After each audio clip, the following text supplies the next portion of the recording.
Esto es Beyond Talks, el podcast de Grant Thornton. Conversaciones, ideas, proyectos que ayudarán a tu empresa a ir más lejos. Hola, bienvenidos de nuevo a otro episodio de Beyond Talks, el podcast de Grant Thornton. Un espacio en el que damos voz a nuestros profesionales y en el que abordaremos temas de actualidad que impactan de manera directa en el desarrollo de nuestra economía y el funcionamiento de nuestras empresas. Y en este caso abordaremos un sector muy importante para la economía española, como es el sector financiero.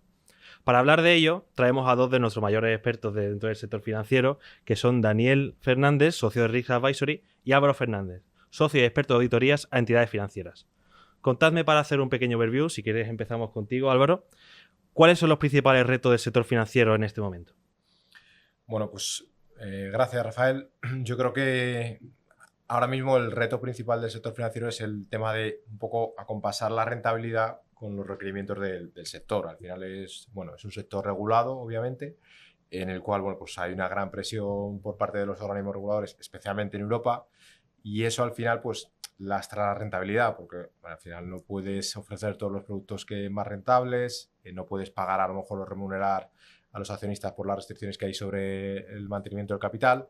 Entonces, eso al final se ve en el valor de los bancos, que al final, pues comparados con otros peers en Estados Unidos, en Asia, especialmente en China, pues la valoración está muy por debajo. Entonces, eso al final está lastrando mucho el crecimiento de los bancos en Europa y en España en general también. Sí, vamos, totalmente de acuerdo con Álvaro. Por acompasar o poner, digamos, una información adicional yo creo que venimos de años buenos para la banca, años positivos dentro de ese contexto que comenta Álvaro, pero de tipos de interés pues altos o al menos más elevados de los últimos 10-15 años. Y eso ha permitido a la banca, pues de alguna manera, arrojar unos resultados más positivos.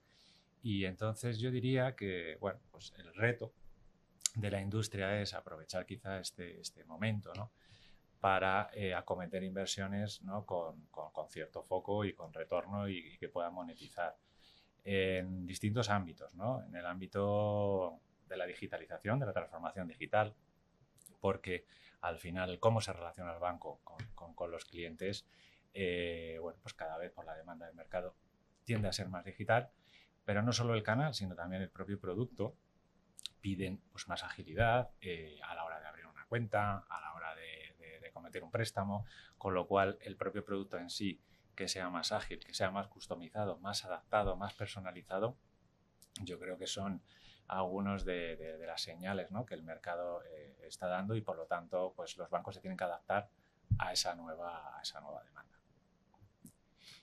¿Y qué papel puede jugar Grant Thornton en el sector de los servicios profesionales a estas entidades del sector financiero? ¿Cómo podemos aportar ese valor respecto a otras firmas? O sea, ¿qué grado de especialización tenemos en nuestra firma? Muy bien, pues como Grant Thornton, primero tenemos que tener en cuenta que la industria financiera es heterogénea, o sea, es un término que incluye mucha diversidad de bancos, pero por simplificarlo, tenemos, digamos, los grandes, digamos, players a nivel mundial, y luego tenemos pues players más nacionales. Por poneros un ejemplo, bajo el supervisor, digamos, europeo, pues hay unas 114 entidades supervisadas a nivel europeo, y luego hay otras muchas tantas a nivel local, de los bancos centrales. ¿Por qué digo esto? Porque el planteamiento que hace Grant Thornton es un planteamiento que cubre los dos ámbitos, y quizá un ámbito de clientes más grandes y más a nivel global y más a nivel local. Para cubrir esa oferta, digamos, más global, ahí lo que Grant Thornton está haciendo es aprovechando, digamos, el conocimiento que tienen determinadas geografías, fruto de los clientes con los que trabajan en dichas geografías, para de alguna manera exportar ese conocimiento al resto de la red internacional.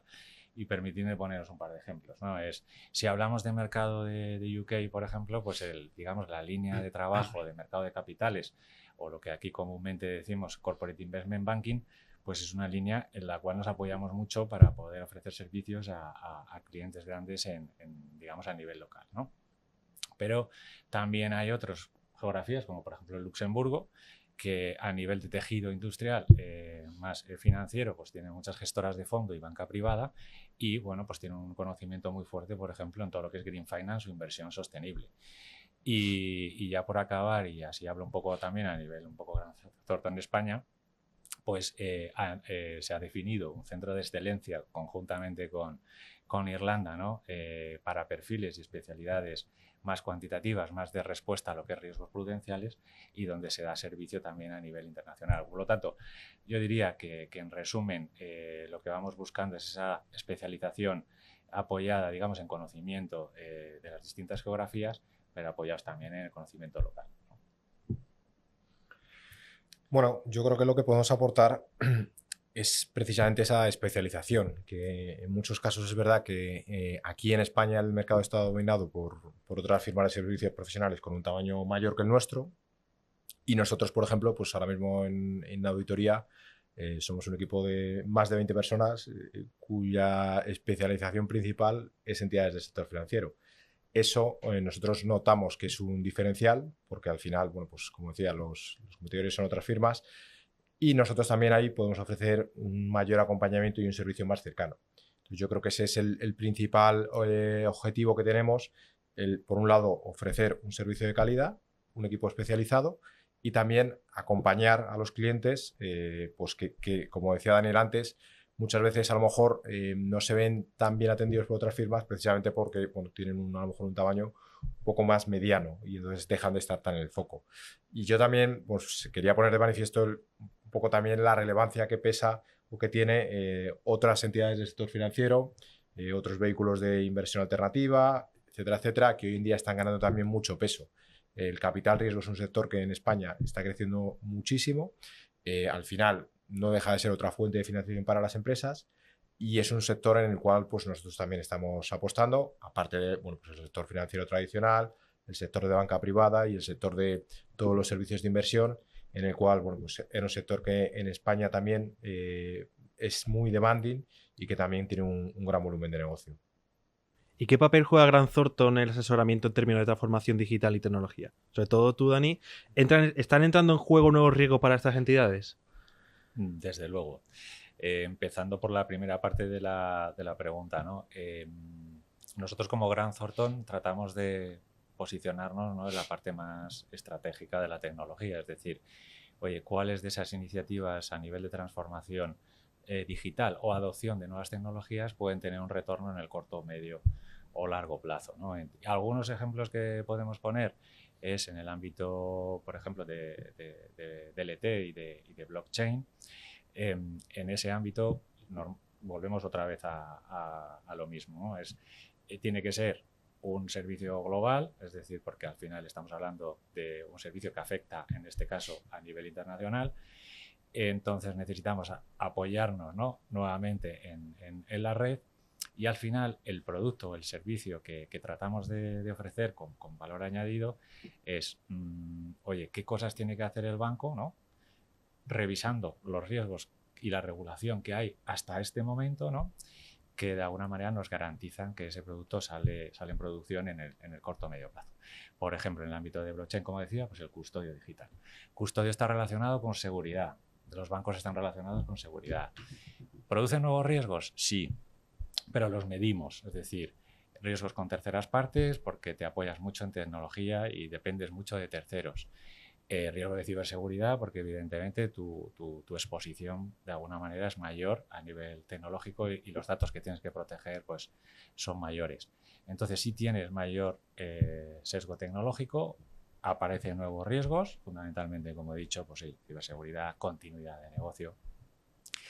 Pero al mismo tiempo, y de hecho es que va unido, ¿no? Es decir, el servicio que ofrecemos desde ese posicionamiento del banco en esa nueva tecnología tiene que incorporar ya por defecto, tiene que ir de alguna manera discriminando esos riesgos. No podemos, por poneros un ejemplo, pues decir a un banco de la noche a la mañana ponte a comercializar, no sé, pues criptoactivos o ponte a hacer temas de inteligencia artificial que bueno, en el reglamento pues pone claramente que son de alto riesgo, ¿no? Y para ti, Álvaro, hay cierta rumorología últimamente a nivel europeo ¿Cómo puede afectar a la industria financiera la inminente creación de la Unión Bancaria Europea? ¿Qué retos y oportunidades supone este hecho?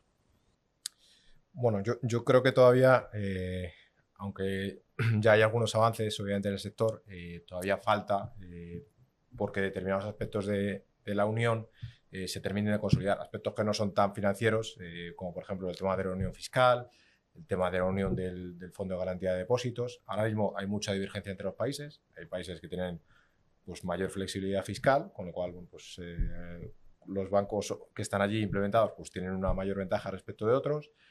También el tema del Fondo de Garantía de Depósitos. Los bancos al final pues, captan depósitos como principal forma de financiación.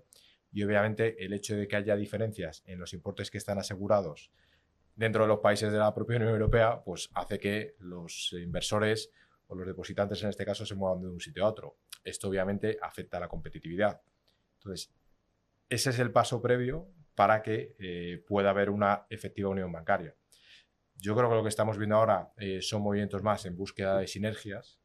Obviamente, bueno, pues hoy en día con todos los temas de la transformación digital que comentaba Daniel, la experiencia que hemos vivido después del COVID, trabajar en distintos países de forma homogénea es factible. Otra cosa ya es los costes regulatorios que conlleve. Entonces, bueno, ahí sí que puede haber ciertas sinergias entre bancos, pero yo creo que es necesario primero un paso adicional. Luego es verdad que a nivel regulatorio la función del Banco Central Europeo es una función que obviamente ha homogeneizado mucho los requerimientos, pero sí que es cierto que todavía los bancos centrales juegan un papel importante, sobre todo en algunos países como Alemania. Allí el Bundesbank todavía tiene un papel supervisor bastante relevante, incluso en bancos que están supervisados por el propio ECB. Entonces, bueno, esa también labor de que los órganos locales pierdan poder en favor de los organismos europeos también es una labor que poco a poco se ha ido realizando, pero que tiene que terminar de consolidarse. Y esos son para mí los dos principales aspectos que se tienen que desarrollar. Luego ya, obviamente, pues habrá que incentivar que se creen bancos europeos que sean pues, competidores de los grandes transatlánticos que hay en Estados Unidos y en China, porque ahora mismo es verdad que hay una diferencia de tamaño. La semana pasada que tuvimos el foro financiero con prensa ibérica, uno de los principales temas que se comentó es que entre los 20 bancos más importantes a nivel mundial, únicamente hay 3 bancos europeos, lo cual, pues teniendo en cuenta que Europa es segunda o tercera región más importante a nivel económico mundial, no tiene mucho sentido. Ese es un desequilibrio importante y ahí es verdad que el tamaño es importante en cuanto a la competitividad de los bancos a nivel mundial. Una cosa que aprendimos en ese segundo foro financiero organizado junto a Prensa Ibérica fue un hecho que a mí me resultó curioso. Yo que no estoy tan metido dentro del sector financiero y demás, en todo este proceso, es que hay una diferenciación geográfica. O sea, los bancos del sur están un poquito más orientados a esa Unión Bancaria Europea, pero los escandinavos, sobre todo, no están muy, muy dispuestos, ¿no? Sí, bueno, nuevamente, yo creo que aquí es el tema de los temas fiscales. Obviamente, los países nórdicos al final tienen unos sistemas fiscales muy robustos, pero tampoco quieren financiar, digamos, hay una parte de que tampoco quieren financiar al resto de bancos. Es verdad que ahí nos lastra un poco la experiencia de la crisis financiera de 2011, o 2008, mejor dicho, porque ahí sí que es verdad que los países del sur fueron los más afectados. También es cierto que los países del norte muchas veces han sabido, digamos, soportar, o los gobiernos de esos países han ayudado a los bancos de forma más intensiva por esa ventaja fiscal que tenían. Al final tú tienes unos mayores recursos fiscales y por lo tanto los gobiernos pueden acudir al rescate de un banco sin que a lo mejor genere un pánico o un rescate a nivel europeo, que fue lo que pasó también en esa crisis de 2008. Los gobiernos, como tenían mayores recursos, pues obviamente pudieron soportar mejor las dificultades que atravesaron sus sistemas financieros. En el caso de España, es verdad que tuvimos que acudir a la Unión Europea para rescatar a los bancos que atravesaron dificultades. Bueno, en este 2024 no solo cumplimos 40 años como firma, que es un hecho bastante relevante, sino que también se cumplen 10 años de la creación del mecanismo único de supervisión por parte de la Unión Europea. ¿Qué impacto ha tenido sobre el sector financiero? Bueno, de hecho tuvimos aquí en nuestras oficinas, ¿no? Tuvimos el placer de tener aquí a Ramón Quintana, ¿no? Que él mismo pues, nos destiló todas las cosas, ¿no? Positivas y buenas que había traído consigo, ¿no? Este proceso de supervisión. Yo lo resumiría básicamente en que durante estos 10 años pues, lo que se ha recuperado es la confianza de los bancos. Es decir, que el supervisor confía, ¿no? y tiene claro un poco la situación que tienen los bancos en términos de solvencia, en términos de portfolio, de cartera de clientes dudosos, pues todo eso, si fuéramos a números y métricas, pues ha mejorado, ¿no? Vertiginosamente, y eso es una realidad. La cuestión es el coste, ¿no? Que por poner de alguna manera otra opinión adicional, o un poco los cons, no solo los pros, ¿no? Que ha ocurrido, ¿no? O qué coste ha traído en los bancos estos últimos 10 años, ¿no? Y no cabe la menor duda de que cuando tú estás con foco en responder, ¿no? a una serie de regulaciones, en implantar una serie de regulaciones y en fortalecer de alguna manera tu parte de solvencia, pues estás de alguna manera desatendiendo a lo mejor otra situación, ¿no? Entonces, hablábamos antes de transformación tecnológica. Bueno, a lo mejor llevamos cierto retraso y no quiero decir que sea fruto de haber estado centrados en el tema de supervisión, pero sí que seguramente algo ha influido, ¿no?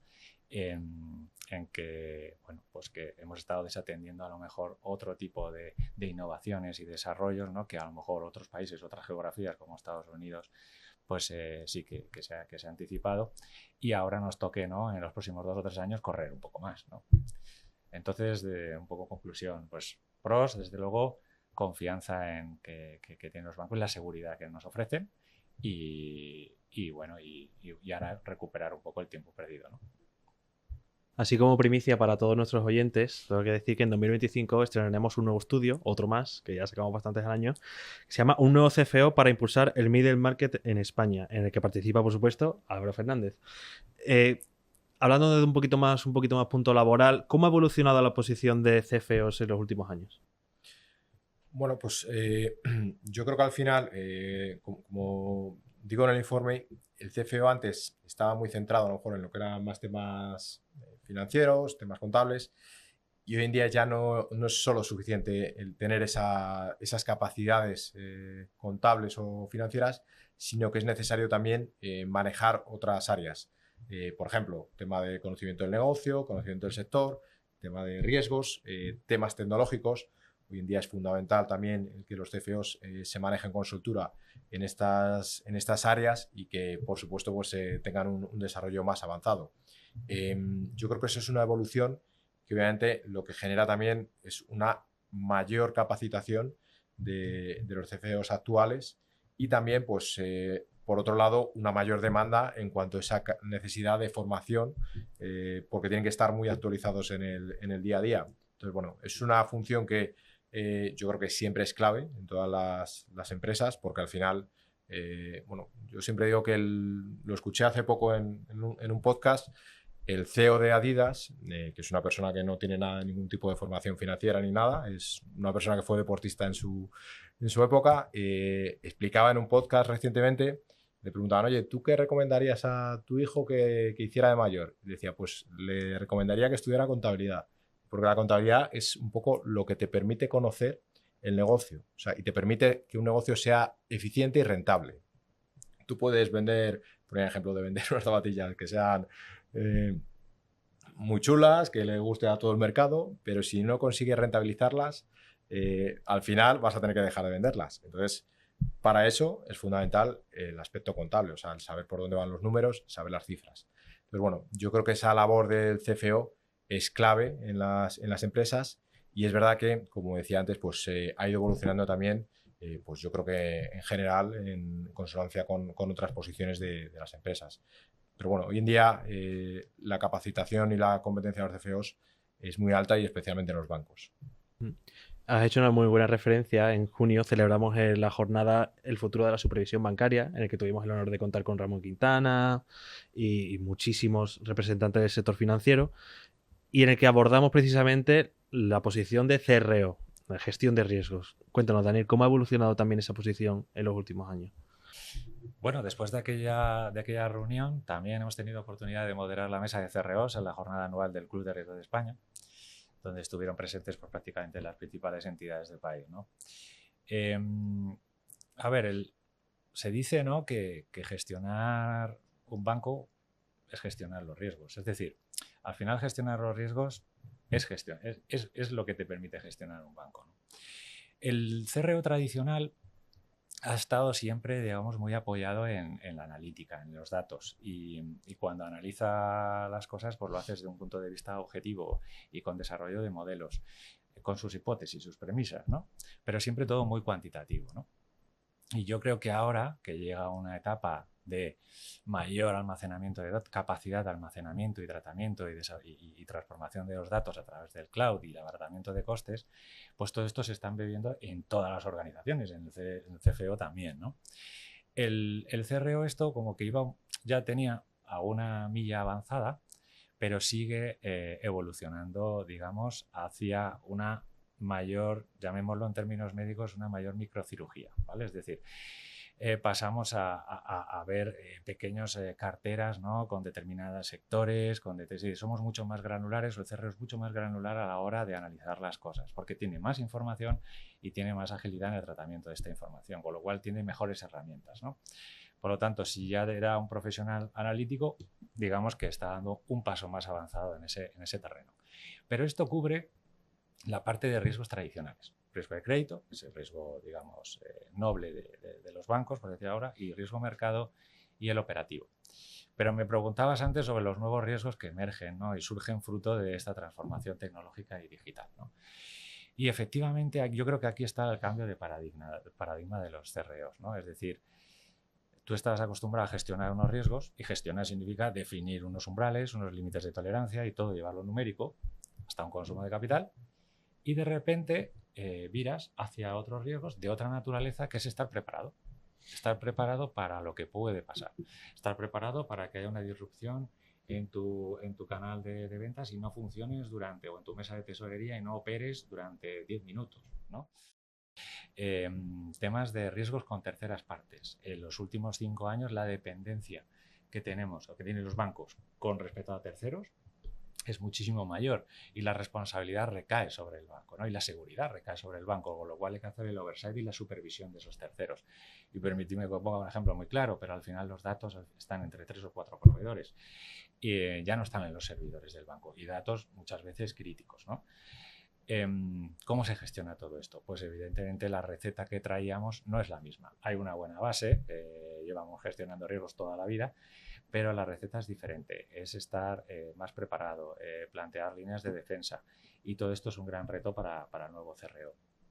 Todo esto enmarcado dentro de un modelo de gobierno de 3 líneas de defensa, y también va por barrios a instituciones donde el CRO sigue velando y sigue siendo responsable de los riesgos más vinculados al negocio, y se están desarrollando otras figuras adicionales que puedan llevar pues, riesgos de sostenibilidad o riesgos no financieros, como habéis mencionado, donde puede caer prevención de blanqueo de capitales, puede caer riesgos tecnológicos o riesgos de cambio climático. Por lo tanto, un gran reto el que tienen ahora los CROs, no solo por todos estos riesgos que emergen, con poca historia, poca madurez, poco conocimiento, y que además son de una naturaleza algo diferente, ¿no? Bueno, ya para ir cerrando, ¿cuál es vuestra perspectiva sobre el futuro del sector financiero en los próximos 5 o 10 años? ¿Qué cambios esperáis ver a nivel de servicios, regulaciones y mercado? Bueno, yo creo que a nivel de regulación el sector está muy maduro. Yo creo que en Europa en general se observa que el nivel de regulación tiene un estándar muy alto. Por ejemplo, hace 2 años en Estados Unidos hubo una pequeña crisis bancaria con la quiebra del Silicon Bank. Obviamente esta quiebra en otras situaciones a lo mejor podría haber tenido un impacto en Europa. No lo tuvo. Es cierto que a la vez se produjo la quiebra de Credit Suisse, pero fue por un tema completamente distinto. Entonces, yo creo que desde ese punto de vista el entorno europeo regulatorio es muy alto y no creo que vaya a haber muchos más desarrollos. Ahora mismo el supervisor, por ejemplo, está revisando los requerimientos de capital, está subiendo ligeramente los requerimientos, pero ya el nivel de solvencia en general es muy alto. Por lo tanto, bueno, yo creo que en ese sentido los bancos que ahora mismo tenemos en España y en Europa gozan de una salud muy buena, tanto a nivel de solvencia como regulatorio.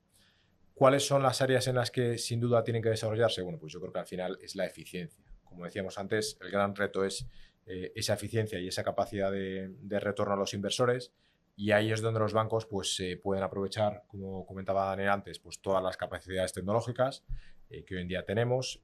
La inteligencia artificial es uno de los temas que está encima de la mesa, pero también es un tema que genera muchas dudas en un entorno tan regulado como el de los bancos. Entonces hay que ver cómo se materializa esa inteligencia artificial en lo que es el negocio y la gestión de los riesgos en el día a día de los bancos. Y luego, adicionalmente, pues también esa búsqueda de sinergias que decíamos antes entre las entidades. Aquí, sin lugar a dudas, el hecho de que haya una mayor solvencia de las entidades va a hacer que, obviamente, pues, se busquen fusiones o adquisiciones más a nivel local que a nivel europeo, como decíamos antes, pero que, bueno, pues buscan también dar un paso más allá en la búsqueda de sinergias, porque el mercado es el que es. Obviamente, los mercados europeos son ya mercados en los que están muy bancarizados, se repite la expresión, o sea, el nivel de gente con acceso a la banca es muy alto, por lo tanto, la búsqueda de nuevos clientes no es tan fácil, sino que tienes que tratar de captar los clientes que tienen otras entidades. Y aquí también, y ya por último para terminar, habrá que ver también cómo se materializa la entrada en el sector de los neobancos, que obviamente están empezando a entrar.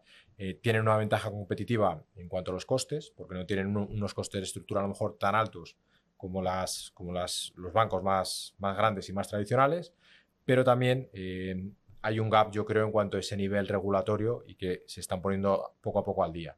Eso habrá que ver si les lastra en la eficiencia y por lo tanto les lastra en la rentabilidad, o son capaces de cumplir con toda la regulación y mantener ese nivel de rentabilidad. Por lo tanto, también es un área que puede afectar a la competitividad del sector. Una pregunta complicada, lo que es. Fíjate, yo te diría, Rafa, que incluso los próximos 5 o 10 años, los próximos 3 años, o sea, simplemente viendo las inversiones que están acometiendo ahora mismo en la industria, yo creo que los próximos 3 años no vamos a conocer al sector. O sea, la vuelta está siendo muy, muy representativa, ¿no? Y en términos, además, de tecnología, pero que en el fondo te están transformando los procesos y también las personas del banco. Es decir, permitidme poneros un par de ejemplos, ¿no? Pero cuando tú te abres una cuenta en un banco es que necesitas que sea ya. Y en principio cualquiera diría, bueno, pues abrir una cuenta pues tampoco tendría mucha complejidad. Pero sí, pero es que tienes, como decía Álvaro, una regulación ya muy madura, pero que tienes que incorporar en ese proceso. Por ejemplo, el modelo de prevención de blanqueo de capitales, ¿no? Es decir, tienes que ser muy rápido, pero incorporando, ¿no?, todos los checks o todos los controles en ese proceso, ¿no? Entonces, yo al final lo que creo que es difícil visualizar, pero al final es un poco, y me vuelvo al inicio de la conversación, ¿no? Yo creo que va a ser una banca mucho más ágil, mucho más digital, ¿no?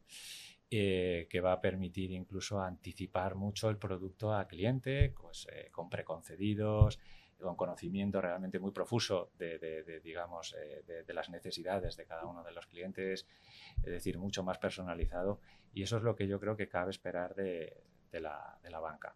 Llevado al tema que decía Álvaro de temas de eficiencia, todo esto que estamos comentando al final redunda en una eficiencia, y si hablamos de la pregunta de alguna manera de integración de la Unión Europea, efectivamente, no para todas las entidades, porque no todas encuentran sinergias en todas las posibles integraciones, pero desde luego el cambio de escala, ¿no? En un mundo de plataformización, ¿no?, donde hay mucha plataforma, el cambio de escala es mucho más ágil, más rápido, y digamos, la sinergia o lo que le puedes ofrecer al mercado en temas de reducción de costes son beneficios que algunos bancos podrían obtener fruto de estas, digamos, fusiones transfronterizas. Con lo cual, por concluir, yo creo que veo una banca muy, muy diferente a la que conocemos hoy. Pues hasta aquí nuestro nuevo Beyond Talks, nuestra nueva edición de Beyond Talks. Muchísimas gracias a los dos por dedicarnos este ratito, por hacernos una radiografía no solo del sector financiero, sino también del papel de que juega Grant Thornton dentro de la industria. Y a nuestros oyentes, recordarles que podéis escucharnos tanto en Spotify, Apple Podcasts, Amazon Music, en YouTube y en nuestra propia página web. Creo que no se me olvida ninguno. Así que de nuevo, muchísimas gracias y nos escuchamos.